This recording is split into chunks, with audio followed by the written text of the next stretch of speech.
La team l'épine dans la chaussure du président au Mali, c'est l'imam Dicko qui serait capable d'occasionner de graves problèmes au gouvernement malien actuel. Vous savez, pendant que le président Assimi se bat comme il peut pour joindre les deux bouts, pendant qu'il essaie tant bien que mal de finir avec le problème des terroristes, des djihadistes et tout, vous avez l'imam Di de l'autre côté qui va toujours signer des accords, qui va toujours discuter, qui va toujours échanger avec des forces ennemies. Voyez-vous, Kidal a été contrôlé pendant plus d'une décennie par des groupes terroristes.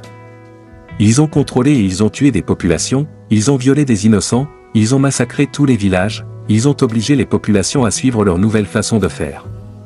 Tous les gouvernements sont passés et rien n'a changé, la France était sur place, rien n'a changé, l'Algérie même était là, rien n'a changé. Il a fallu que le président Assimi arrive avec son groupe pour que Kidal aujourd'hui revienne entre les mains des Maliens. Je pense que tout homme de Dieu digne de ce nom devrait d'abord être heureux pour ça, heureux pour la libération, heureux pour la réconciliation nationale qui est possible aujourd'hui avec Assimi Goïta. Au lieu de ça, monsieur l'imam Dicko, lui, il préfère partir rencontrer le président de l'Algérie, discuter avec lui, négocier avec lui, papoter avec lui dans l'intérêt de l'Algérie et dans son propre intérêt à lui, l'imam, mais il ne tient pas compte du gouvernement du Mali, c'est-à-dire il ne traite pas aujourd'hui avec un gouvernement qui décide de profiter et d'abuser du Mali. Vous savez qu'on parle souvent des accords d'Alger, regardez tous ces faux accords d'Alger, parce que l'Algérie est considérée comme le pays qui veut toujours jouer au médiateur entre les terroristes et les gouvernements, mais on se rend compte que quand vous laissez l'Algérie jouer au médiateur, vous ne vous posez pas les bonnes questions qui sont, comment l'Algérie ils peuvent négocier avec des terroristes? Ça veut dire que ils sont donc en lien, en contact direct avec les terroristes, et qui gagnent dans ces médiations-là, si ce n'est pas l'Algérie elle-même. Et je pense qu'aujourd'hui, le gouvernement du Mali le sait, le gouvernement du Mali veut combattre les terroristes, mais pas à moitié, il veut combattre les terroristes. Et je pense que tout est anormal, tout gouvernement normal, aimerait voir les terroristes disparaître. Donc, si le Mali combat les terroristes, si le Niger, le Burkina combat, je pense que l'Algérie devrait aussi combattre les terroristes pour vraiment éradiquer ce fléau-là dans la zone sahélienne. Mais seulement, il y a des gouvernements qui ont décidé de protéger les terroristes et de donner même les portes de sortie aux terroristes pour pouvoir encore attaquer le régime. L'imam Dicko est bien au courant de ça, mais c'est lui qui s'assoit sur la table avec ce genre de personnes pour discuter et comme ça encore faire de bons plans, comment faire pour attaquer le Mali et envahir une seconde fois les zones importantes du Mali. Là, écoutons ces deux vidéos ici où on vous parle de ces rencontres entre le président et un président de l'Algérie et monsieur l'imam Dicko. Quand on prend l'historique des rébellions au nord, on se rend compte que ces conflits armés ont fini par aboutir à des compromis ou des compromissions pour l'État malien suite à la signature des accords. Négatif sous la roulette et avec la médiation de ce pays voisin, il y a déjà 4 accords, accord de Tamanrasset qui demandait la démilitarisation d'une bonne partie des régions du Nord, le pacte national, l'accord d'Alger de 2006, l'accord d'Alger de 2015 également qui consacre la partition pure et simple du Mali. Et aujourd'hui, grâce à la matérialisation de la puissance, ou la montée en puissance de l'armée malienne, nous avons pu recouvrir l'intégrité de notre territoire, non pas sans nous avoir débarrassé des partenaires malhonnêtes tels que la France et l'amunissement. Et aujourd'hui, tous les leaders terroristes maliens trouvent refuge sur le territoire algérien avec la caution et la bénédiction des autorités de ce pays. C'est désormais un secret de polichinelle que Arjé Ghali est sur le territoire algérien avec toute sa bande et il est protégé par les services de renseignement de ce pays, puisque c'est le moment des désillusions pour les Maliens.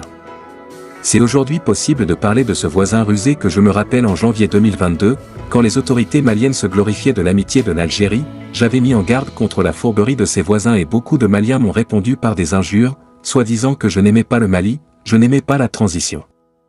Et aujourd'hui, ils ont fini par déchanter face à la triste réalité des choses. L'Algérie a convoqué Arjé Ghali et tous les leaders terroristes et demande à l'autorité du Mali de respecter un accord qui consacre la partition du Mali. Est-ce que cela est possible en Algérie? Supposons que quelques voyous se réunissent pour mettre en cause l'intégrité territoriale de l'Algérie, est-ce que l'Algérie acceptera qu'un pays voisin vienne s'y mêler dans ça et lui imposer un agenda?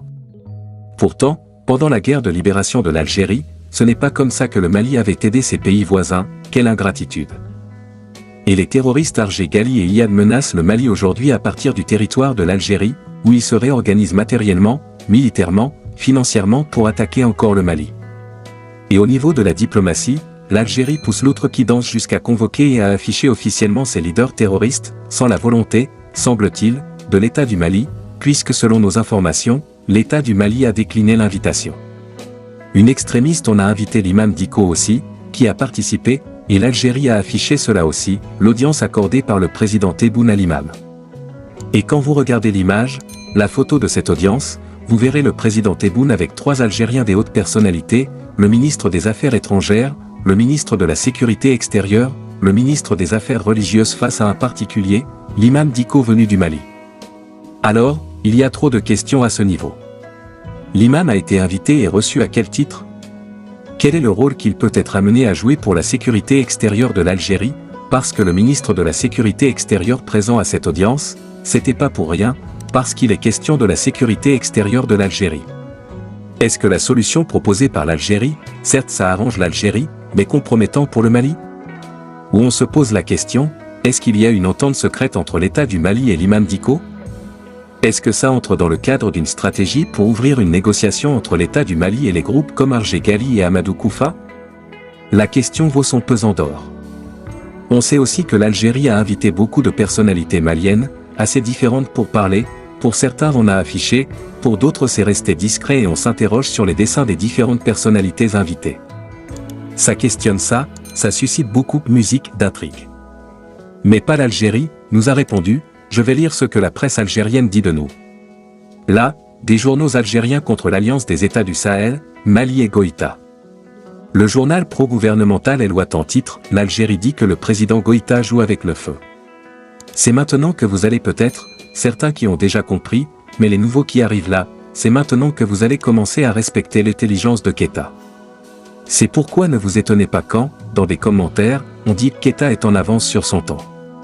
Je ne suis pas en avance sur mon temps, c'est le temps du plan de Dieu que Dieu a choisi pour que j'intervienne. Sinon, j'étais sur les réseaux, je n'intervenais jamais. C'est à la faveur, si vous me demandez, je peux dire même que c'est dans 2 ans pratiquement. C'est à la faveur de la ratification que j'ai commencé à intervenir. Sinon, avant, je faisais des interventions une fois sur la Côte d'Ivoire dans le mois, je peux faire 1 fois ou 2 fois sur la Côte d'Ivoire, ça s'arrête, mais pas tous les jours comme vous le voyez maintenant. Et c'est à la faveur de la prise du pouvoir que je suis devenu réellement celui que vous connaissez aujourd'hui, et que mon engagement que j'avais depuis toujours, maintenant je l'ai mis à découvert devant la face du monde, et je fais le combat sans complexe, ni crainte, ni peur. Le soir, l'Algérie aussi favorable, ça, si c'est un autre journal, le soir d'Algérie aussi favorable à Tebboune, écrit « Le jeu suicidaire du président Goïta », parce qu'on a rappelé notre ambassadeur de l'Algérie, ce n'est pas à cause de ça, c'est parce qu'on allait éliminer les terroristes à la frontière de l'Algérie, c'est parce qu'on allait tuer les terroristes à la frontière de l'Algérie, des centaines de terroristes se regroupaient. Mais d'où est-ce qu'ils étaient venus ou du moins d'où est-ce qu'ils venaient, vu que le contrôle de la zone des 3 frontières se trouve désormais entre les mains du Burkina, du Mali, du Niger, d'où est-ce qu'ils sont venus, si ce n'est pas de l'Algérie? Donc, l'Algérie montre maintenant son vrai visage. Qui est l'Algérie? Je continue, décidément, ces journaux révèlent clairement l'intention du régime de l'Algérie de venger les terroristes contre l'armée malienne. La prise de Kidal a été une pilule difficilement consommable par le pouvoir algérien. Je vous expliquerai l'histoire du bassin pétrolier, du bassin gazier entre le Mali et l'Algérie. Le Mali étant dans le fond, toutes les réserves se trouvent à ce niveau, mais il y a une limite au niveau de l'Algérie, qui aime que cette réserve soit fournie. Non, c'est comme si l'Algérie est un peu en bas, le Mali est un peu en haut, donc quand l'Algérie pompe, elle n'a pas de problème, mais une fois que le Mali va commencer à pomper, donc tout ce qui est en haut va descendre, donc l'Algérie, c'est des gouttelettes qui vont sortir. Si l'Algérie a l'habitude de faire 100 000 barils par jour, si le Mali commence son exploitation, l'Algérie ne pourra même pas faire 50 barils par jour, de 100 000 à 50 barils, qu'est-ce qui va arriver à l'Algérie? La crise, la guerre, et Tebboune va tomber. Le conflit aujourd'hui pour lequel l'Algérie s'engage corps et âme est prêt et reçoit armes et munitions. Je vais vous expliquer encore ce que le petit là, parce que moi, il m'a énervé avec son affaire de Maroc dans le lot, ça, je vous cache pas, il m'a très énervé. Quand on est étranger comme ça, on ferme la bouche. Je l'excuse pas, hein, mais c'est un étranger politique. Cela ne veut pas dire qu'il n'est pas allé à l'école, cela ne veut pas dire qu'il ne sait pas parler, mais politiquement, c'est un étranger. Je reviens encore, lorsque la guerre du Front Polisario s'est déclarée, le Maroc dit que le Front Polisario, c'est un territoire du Maroc, l'Algérie dit non, la Mauritanie aussi réclame une autre partie. Donc, la question des 3 frontières, là, ce n'est pas seulement entre le Niger, le Mali, le Burkina, la question des 3 frontières, c'est aussi entre l'Algérie, le Maroc et la Mauritanie. Donc, la Mauritanie avait gagné une grande partie dans ce combat-là. Là, donc l'Algérie dit, je vais faire ce qu'on appelle le combat d'usure, c'est-à-dire, c'est ce que la Russie organise aujourd'hui, le combat du temps épuise, le combat du temps arrête tous les soutiens, et l'Algérie s'engage dans le combat du temps. Donc, la Mauritanie elle-même vient et signe un papier, elle dit, je cède, je ne suis plus concerné par cette guerre comme ça qui ne finit jamais là, je n'ai pas l'argent pour faire cette guerre, je ne peux pas faire cette guerre, donc si c'est encore le territoire, prenez votre territoire, moi, je ne suis plus dedans. Voilà comment la Mauritanie s'est retirée. Alors, je mets n'importe quel historien au défi d'aller fouiller dans les archives de l'histoire et venir me dire que j'ai tort. Voilà comment la Mauritanie s'est retirée, et c'est resté entre le Maroc et l'Algérie. L'Algérie, ce n'était pas une question de territoire, mais l'Algérie a financé, organisé, entraîné, soutenu et équipé le Front Polisario face au Maroc. Donc, l'Algérie, par la vente de ses pétroles, achetait les armes à la Russie et les donnait au Front Polisario pour combattre le Maroc. Alors, quand ce petit qui sort là, qui n'a aucune idée de ce dont il parle, qu'il apprenne un peu, parce que quand il tient des propos qui font mal, on est obligé de ressortir pour recadrer la vérité. Donc, l'Algérie a toujours été un pays de déstabilisation et jusqu'à la date d'aujourd'hui, ce conflit du Front Polisario est là, ce n'est pas résolu, il n'y a pas de résolution. Le Maroc dit, tout État qui reconnaît le Front Polisario devient son ennemi, et le Maroc rompt toute relation diplomatique.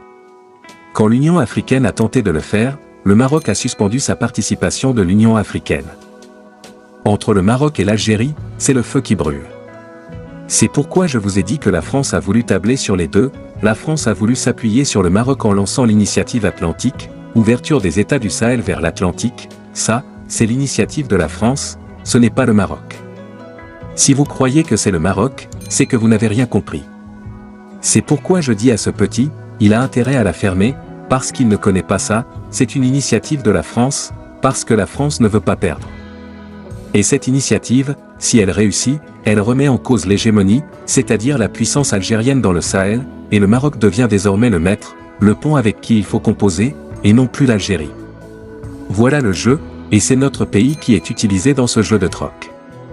C'est pourquoi j'ai dit au président Goïta de faire très attention où il met les pas, de faire très attention au Maroc.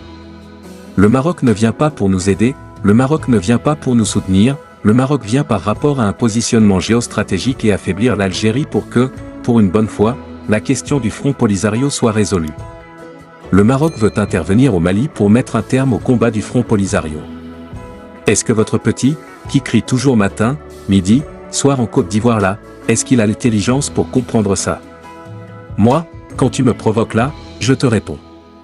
Ça, je vous dis en même temps, quand tu me provoques là, je te rebelle, parce que là, il m'a provoqué, indirectement il m'a provoqué. C'est pour avoir un mot final, c'est pour avoir une position finale de toute l'Union européenne que le Maroc aujourd'hui veut s'allier et le Maroc veut être l'interlocuteur, écarter le Togo, devenir le seul interlocuteur valable par rapport à l'ouverture sur l'Atlantique, créer cette confiance, écarter l'Algérie et puis avoir le soutien de l'Union européenne et puis la question du Front Polisario est terminée. Le Maroc aura son autonomie totale et le Maroc aura l'entière responsabilité de la gestion du Front Polisario. Si on ne réfléchit pas loin, nous sommes dans une question de géopolitique très élevée. C'est pourquoi j'ai dit au ministre Diop, dit Monsieur Ministre, moi, je vais jamais vous manquer de respect, mais nous, on mène notre combat contre la désinformation et l'intoxication informationnelle, comme vous l'avez si bien dit, mais je ne crois pas que jusqu'à présent quelqu'un parmi tous ceux que tu as invités là est arrivé à mieux faire que ce que je fais jusqu'à la date d'aujourd'hui. Tu n'as pas encore un seul capable de faire ce que je fais, mais pourtant tu as osé aller chercher des étrangers pour nous laisser ici, et vous voulez le Mali-Croix, Monsieur le Premier ministre, Monsieur le ministre Abdoulaye Diop, vous n'êtes pas dans une prédisposition d'esprit du Mali-Croix, parce que le Mali-Croix vous aurait obligé de regarder d'abord les valeurs du Mali avant d'aller à l'extérieur. Vous parlez du Mali-Croix, mais ce n'est pas dans le comportement, vous parlez du Mali-Croix, mais ce n'est pas dans les faits, vous parlez du Mali-Croix, mais vous avez toute autre attitude, ça se voit, c'est pourquoi moi, je ris, il faut arrêter ça, il faut qu'on soit sincère avec ce qu'on dit, il faut qu'on ait la conviction de ce qu'on dit, si on n'a pas la conviction de ce qu'on dit, ne le disons pas. Alors après le Maroc, que s'est-il passé? Là, maintenant, Maintenant je vais lire. 1. Permettez-moi de lire sur la tablette en référence à votre lettre subvisée relative aux procédures portées à un objet. J'ai l'honneur de vous informer que pour tout changement, non, pour tout acheminement de l'aide humanitaire au Niger, faudrait utiliser un. C'est plus gros que ma bouche, c'est plus gros que ma bouche, j'ai dit, quel, vous savez, le gouvernement du Niger a produit.